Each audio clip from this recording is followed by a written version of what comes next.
All right, so it's your old Professor K here.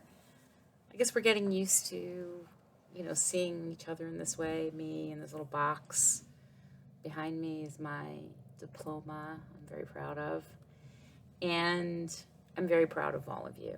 So, for those of you who submitted your rough drafts for the paper, so right now we have a couple of high B's, B plus, um, things to think about. Remember that the paper needs a title. Remember that you want to add some kind of opening quotation called an epigraph. Also, you want to format the paper so that everything is MLA formatted. That means that the headers are a certain way and the margins are an inch all the way around. And the last page is your works cited, whichever story you decided to write about, whether it was Sonny's Blues or Jamaica Kincaid's Girl or Flannery O'Connor, you have to include that. Other things to think about when you use text, you want to give the page number in the body of the paper. And you guys did such a good job. So I want you to just remember, just find, one or two devices and talk about, the story.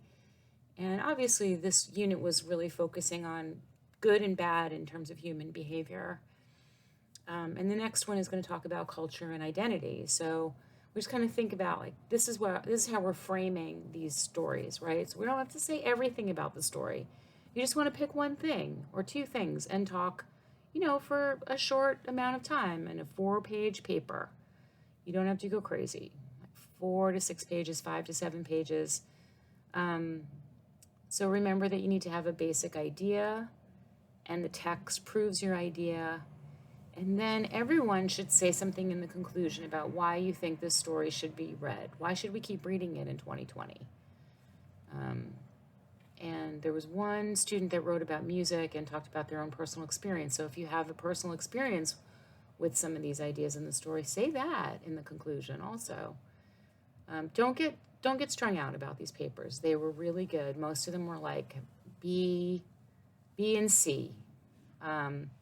There was one that was nearly perfect, and I just went after like nitpicking things because I want everyone to have an opportunity to revise. But you don't have to be a perfectionist, and everyone is right on target, and I'm really excited that we're going to go on and read Amy Tan on Wednesday. So I'll see you then. Bye.